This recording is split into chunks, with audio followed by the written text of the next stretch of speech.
नमस्कार, आपके साथ मैं हूं तृप्ति विश्वकर्मा और आप देख रहे हैं न्यूज टाइम चाईबासा। इस बुलेटिन में आप सभी का स्वागत है। आइए नजर डालते हैं आज की जिले की खबरों पर। जिला परिवहन कार्यालय की ओर से आज सुबह चाईबासा बस स्टैंड में सवारी बसों में जांच अभियान चलाया गया। रूट परमिट और ओवरलोड की शिकायत मिलने के बाद विभाग की ओर से यह कार्रवाई की गई है। जांच के दौरान 6 गाड़ियों को सीजर लिस्ट दिया गया।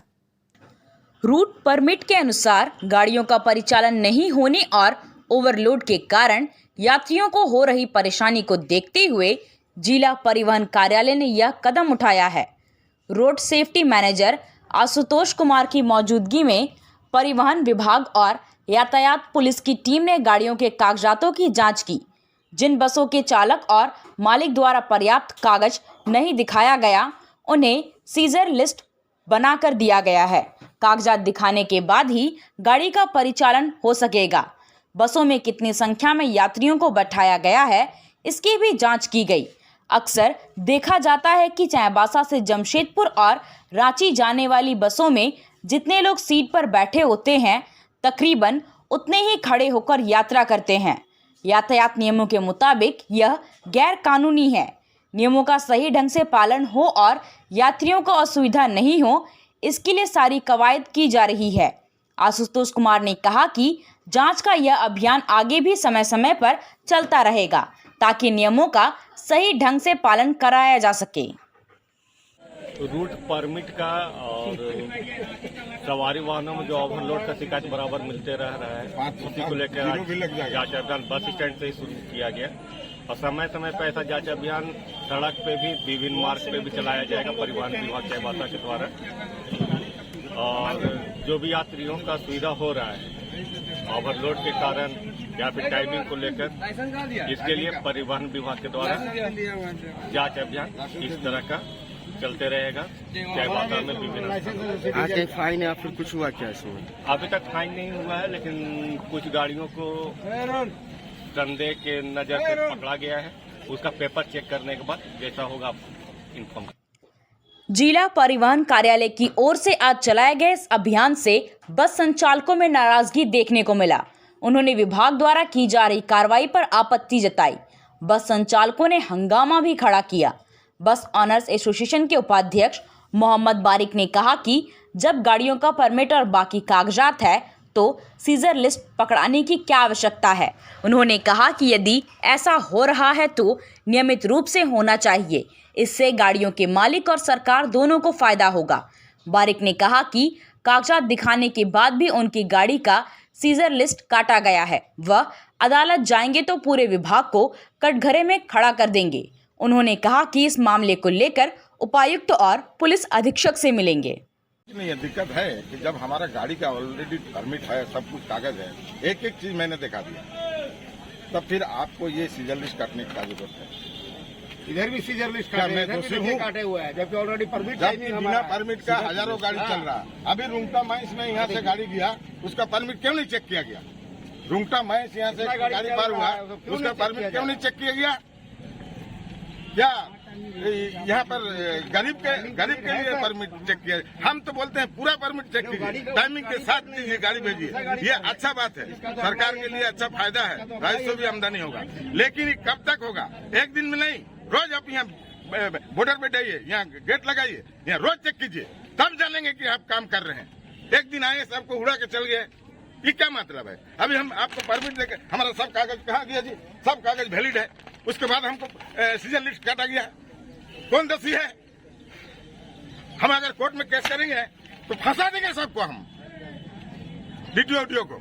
और भी गाड़ी को पकड़ा गया क्या? अरे आगे गाड़ी का पकड़ा गया। आप सही काम कर रहे हैं, आपको काम है जाए गाड़ी चेक करना, आपको सरकार इसीलिए पैसा देता है। बहुत अच्छा बात है कि आप चेक कर रहे हैं और ये कंटिन्यू करना चाहिए, सबको पकड़ना चाहिए। आज मैं रोड सेफ्टी के बैठक में मैं भी मेंबर हूँ। आज मैं इस बात को उठाऊंगा और ये मैं सीजर लिस्ट भी लेके जाऊंगा और गाड़ी का पेपर भी लेके जाऊंगा और मैं डीसी साहब को दिखाऊंगा कि ये काम हो रहा है, जो काम होना चाहिए वो काम नहीं हो रहा है, और जो काम होना नहीं चाहिए वो काम। एसपी साहब भी रहेगा आज, एसपी साहब भी से मैं बात करूंगा। क्या ये सब धंधा है? आप रोज काम चेक कीजिए, यहाँ गेट बैठे, यहाँ गेट बैठे, वहाँ गेट बैठे, निकलने हैं घुसे, सबका चेक कीजिए, सबका परमिट चेक कीजिए। यहाँ देखिए, वहाँ ओनर सब कंबाइंड है, सबका परमिट है। एक दूसरे जैसे 10 to 12 गाड़ी है तो आज अभी ई टाइम में चला गया, कभी वो टाइम में चला गया। हाँ, लेकिन पेपर वैलिड होना चाहिए। पेपर वैलिड तो इंश्योरेंस भी मानता है, कोर्ट भी मानता है।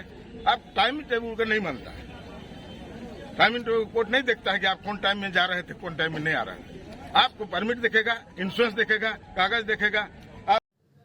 पश्चिमी सिंहभूम जिला के आनंदपुर थाना क्षेत्र में सड़क निर्माण कार्य में लगे एक जेसीबी मशीन को आग के हवाले किए जाने की घटना सामने आई है। घटना को उग्रवादियों ने अंजाम दिया है या फिर अपराधियों की करतूत है, इसका खुलासा अभी नहीं हो सका है। जेसीबी मशीन आनंदपुर थाना क्षेत्र के तिलिंदिरी से राना बुरू तक सड़क निर्माण कार्य में लगा था। बीती रात को अज्ञात 4-5 लोग कार्यस्थल पर पहुंचे और ठेकेदार की साइट पर खड़ी जेसीबी मशीन को आग के हवाले कर दिया। नक्सल प्रभावित क्षेत्र होने के कारण घटना को पीएलएफआई उग्रवादी संगठन द्वारा अंजाम दिए जाने की चर्चा है। मनोहरपुर के डीएसपी अजीत कुजूर ने घटना की पुष्टि की है। उन्होंने कहा कि उस क्षेत्र में वर्तमान समय में नक्सलियों की गतिविधि नहीं है, इसलिए ऐसा प्रतीत होता है कि घटना को स्थानीय अपराधियों या शरारती तत्वों द्वारा अंजाम दिया गया है। उन्होंने कहा कि घटनास्थल की छानबीन के बाद ही स्पष्ट तौर पर कुछ कहा जा सकता है। पुलिस घटना की छानबीन कर रही है। चाईबासा सदर प्रखंड के उलीझारी गांव में निर्माणाधीन मेडिकल कॉलेज का निर्माण कार्य नए सिरे से शुरू हो रहा है। आज चाईबासा विधायक दीपक बिरुवा मेडिकल कॉलेज निर्माण के भूमि पूजन में शामिल हुए। विधायक ने कहा कि सभी विसंगतियों को दूर कर मेडिकल कॉलेज का निर्माण कार्य फिर से शुरू हो रहा है और पूरा भी किया जाएगा। आपको बता दें कि निर्माण कार्य के दौरान बकाया मजदूरी को लेकर स्थानीय ग्रामीणों द्वारा विरोध चल रहा था। इस समस्या का समाधान विधायक दीपक बिरुवा की पहल पर किया गया। बकाया रखने वाली एजेंसी सिंप्लेक्स को हटाते हुए रीटेंडर प्रक्रिया की गई, जिसमें KMV प्राइवेट लिमिटेड को निर्माण कार्य पूर्ण करने की जिम्मेदारी मिली। विधायक दीपक बिरुवा ने कहा कि मेडिकल कॉलेज निर्माण कार्य गुणवत्तापूर्ण किया जाए, साथ ही स्थानीय ग्रामीणों को रोजगार मुहैया कराने का निर्देश एजेंसी को दिया गया। टोंटो थाना के मुरुम्बुरा गांव निवासी टुपरा मुंडारी पर पैसे के लेन देन को लेकर जानलेवा हमला करने के 4 आरोपियों को दोषी करार देते हुए प्रधान जिला एवं सत्र न्यायाधीश विश्वनाथ शुक्ला की अदालत ने 7 साल के सश्रम कारावास और 10,000 रुपए की सजा सुनाई है। टोंटो थाना क्षेत्र के टेंसरा गांव के रहने वाले चारों आरोपियों पुतकर हेम्ब्रम, मुरुम हेम्ब्रम, डांगरू हेम्ब्रम और बिरसा हेम्ब्रम के खिलाफ 29 सितंबर 2020 को मामला दर्ज किया गया था। चारों आरोपी और टुपरा मुंडारी एक कंपनी में काम करते थे। लॉकडाउन हो जाने के कारण कंपनी ने सभी के पैसे टुपरा मुंडारी के बैंक खाते में डाल दिया था। पैसे को लेकर सभी में विवाद हुआ और 28 सितंबर 2020 को चारों आरोपियों ने टेंसरा गांव के पास देव नदी के किनारे टुपरा पर जानलेवा हमला कर दिया। टुपरा हेम्ब्रम पर जानलेवा हमला करने का मामला थाने में दर्ज किया गया था। अदालत ने इस मामले में आज अपना फैसला सुनाया है। नेशनल हाईवे और पथ निर्माण विभाग को सड़क सुरक्षा से संबंधित लंबित कार्यों को जल्द से जल्द पूरा करने, चाईबासा नगर परिषद क्षेत्र में अतिक्रमण तथा पार्किंग से संबंधित कार्य को संयुक्त रूप से संचालित करने और जिले के सभी थाना क्षेत्रों में ब्रेथ एनालाइजर के माध्यम से ड्रंक एंड ड्राइव के विरुद्ध सघन अभियान चलाने का निर्देश दिया गया है।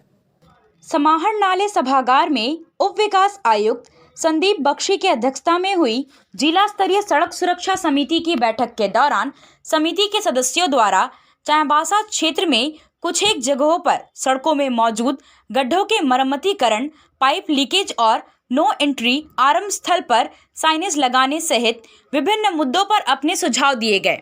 बैठक में बताया गया कि सड़क दुर्घटना में पीड़ित व्यक्ति को गोल्डन आवर में अस्पताल पहुंचाकर उनकी जान बचाने में अहम योगदान देने हेतु विभिन्न स्वास्थ्य केंद्रों से प्राप्त आवेदनों की समीक्षा के उपरांत गुड समैरिटन पॉलिसी के तहत 14 व्यक्तियों को चयनित किया गया है। दुर्घटनाओं के मद्देनजर संबंधित विभाग एवं अभियंता की मौजूदगी में चाईबासा ओवरब्रिज का संयुक्त निरीक्षण और विगत 3 वर्षों के दुर्घटना आंकड़ों का समीक्षा कर जिला अंतर्गत ब्लैक स्पॉट चिन्हांकन तथा सभी वाहन चालकों का नियमित स्वास्थ्य एवं नेत्र जांच करवाने हेतु वाहन मालिकों को सूचित किया गया है। अपर उपायुक्त संतोष कुमार सिन्हा ने जिला स्तरीय खनन टास्क फोर्स की बैठक की। उन्होंने अवैध खनन, भंडारण और परिवहन के साथ जल और वायु प्रदूषण की रोकथाम के लिए सभी संबंधित विभागों को समन्वय बनाकर नियमित रूप से कार्रवाई करने का निर्देश दिया। समाहरणालय सभागार में आयोजित बैठक में जिला खनन पदाधिकारी निशांत अभिषेक ने बताया कि वित्तीय वर्ष 2022-23 में टास्क फोर्स के द्वारा खनिजों के अवैध उत्खनन, परिवहन, भंडारण के कुल 87 मामलों में 106 वाहनों को जब्त कर 41 प्राथमिकी दर्ज की गई। 7,53,000 रुपए जुर्माना राशि की वसूली भी की गई। इसके अलावा वित्तीय वर्ष 2022-23 हेतु विभाग द्वारा निर्धारित राजस्व लक्ष्य कुल 3,040 करोड़ रुपए के विरुद्ध जिला खनन कार्यालय के द्वारा 3,565 करोड़ 58 लाख रुपए का समाहरण हुआ है। यह राशि वित्तीय वर्ष 2021-22 की बैठक की तुलना में 802 करोड़ रुपए अधिक है। बैठक के दौरान यह बात भी सामने आई कि वित्तीय वर्ष 2022-23 में जिले के खनिज ट्रस्ट फंड में कुल 502 करोड़ रुपए की राशि प्राप्त हुई है। जिला में कुल 7 बालू घाटों के MDO के चयन हेतु निविदा प्रकाशित की गई है। चयन के बाद झारखंड राज्य खनिज विकास निगम लिमिटेड द्वारा इन बालू घाटों के संचालन को लेकर आगे की कार्रवाई की जाएगी। टाटा स्टील नौमुंडी के अधीन काम करने वाली ठेका कंपनियों में बाहरी मजदूरों को हटाकर स्थानीय को रोजगार देने की मांग को लेकर आज आजसू पार्टी के बैनर तले महाप्रबंधक कार्यालय के सामने श्रमिकों ने विरोध प्रदर्शन किया। महाप्रबंधक के नाम मांग पत्र सौंपा।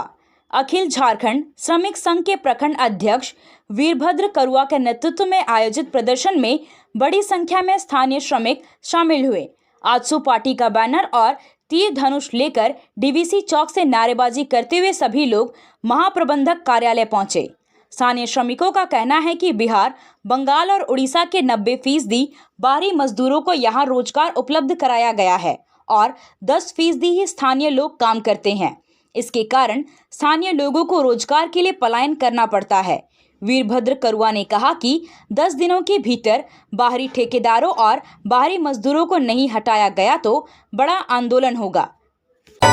आया आया नीलम शू में स्कूल का पोशाक, लड़का लड़की छोटा बड़ा मिलेगा हर नाम। नीलम शू, जी हाँ, नीलम शू का वादा, दाम कम मजबूती ज्यादा। नीलम शू, राजाबाड़ी गली, सदर बाजार, चायवासा। आया आया नीलम शू में स्कूल का पोशाक, लड़का लड़की छोटा बड़ा मिलेगा हर नाम। नीलम शू लेकर आया है सभी स्कूलों का स्कूल ड्रेस। DAV स्कूल, संत जेवियर स्कूल, जिला स्कूल, SPG मिशन, संत विवेका, रुंगटा, स्कॉट स्कूल इत्यादि के school dress, school bag, school जूते, मोजे, स्कूल बेल्ट, टिफिन बॉक्स इत्यादि उत्तम क्वालिटी के किफायती दामों में उपलब्ध है, तो अवश्य पधारें। नीलम शू, राजाबाड़ी गली, सदर बाजार, चायवासा। जी हाँ, नीलम शू का वादा।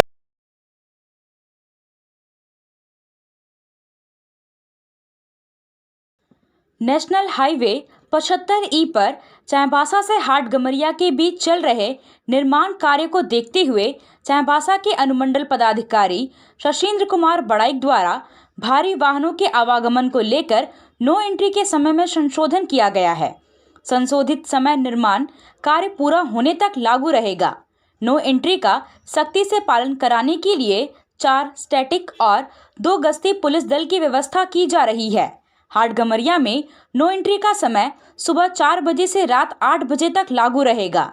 इसी तरह चाईबासा हाता मार्ग में बाईपास पर सुबह 5 बजे से रात 8 बजे तक और सरायकेला मोड़ में भी यही समय निर्धारित किया गया है। कुजू पुल से चाईबासा बाईपास तक गाड़ियों की पार्किंग करने पर जुर्माना वसूला जाएगा। नो एंट्री का पालन नहीं करने वाले वाहनों पर विधि सम्मत कानूनी कार्रवाई की जाएगी। जैसा कि हम लोग जानते हैं कि जो हमारा बाईपास NH जो 75 जो है वो काफ़ी जर्जर अवस्था में थी। अरबी सरकार के द्वारा इस रोड की तो पुनर्निर्माण है तो स्वीकृति मिल चुकी है।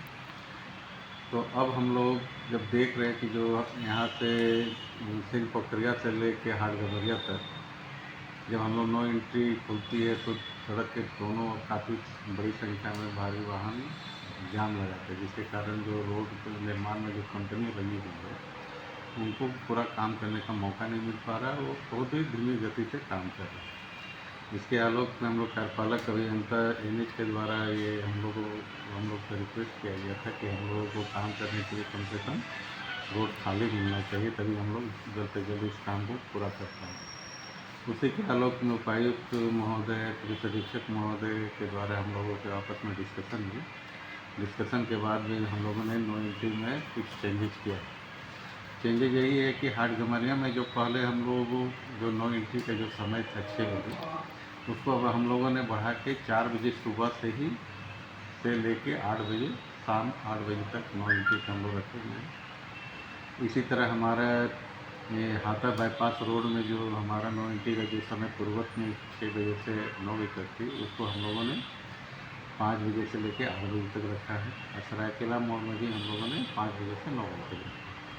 इससे क्या हो जाएगा कि जो सुबह का जो नो एंट्री के समय में जो हाटगमरिया से जो अगर 4 बजे रोकने के पीछे यही पर्पस है कि 4 बजे के बाद जो गाड़ियाँ हाटगमरिया रोड में से घुस जाती थी वो कम से कम 1-2 घंटे के मार्जिन में वो पूरा हाटगमरिया से लेके सिंध पोखरिया तक के रास्ते में को पार करते हुए बीच में कहीं भी रुकेंगे नहीं और वो अपने गंतव्य की ओर आगे बढ़ जाएंगे।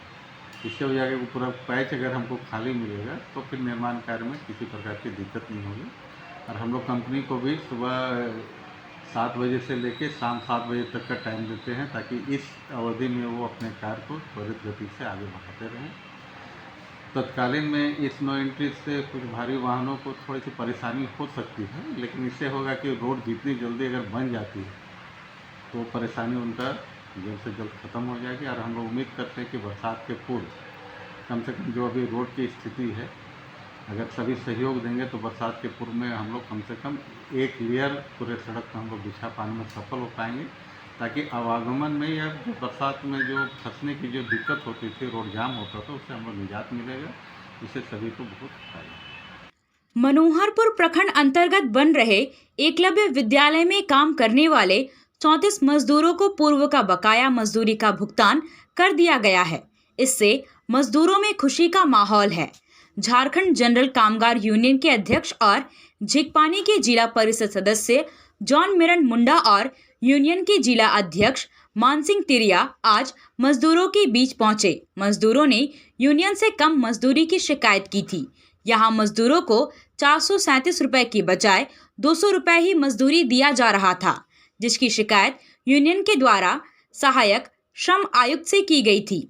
विभाग की ओर से पहल करते हुए मजदूरों को बकाया मजदूरी का भुगतान कराया गया है। तातनगर प्रखंड के डोबरोबासा गांव के टुलियाबासा टोला में पिछले 12 मार्च को चोरों ने ट्रांसफार्मर की चोरी कर ली थी। तब से गांव में अंधेरा था। मंझारी के जिला परिषद सदस्य माधव चंद्र कुंकल से ग्रामीणों ने शिकायत की थी, जिसके बाद उन्होंने बिजली विभाग के पदाधिकारियों को इस समस्या से अवगत कराया। बिजली विभाग की ओर से गांव में नया ट्रांसफार्मर लगा दिया गया, जिसका उद्घाटन आज गांव के बुजुर्ग नारायण सवैया ने किया। गांव में फिर से बिजली बहाल हो जाने से ग्रामीण काफी उत्साहित दिखाई दिए। उन्होंने जिला परिषद सदस्य का आभार जताया। आपसे फिर मुलाकात होगी कुछ नई खबरों के साथ। तब तक बने रहे हमारे चैनल पर। धन्यवाद।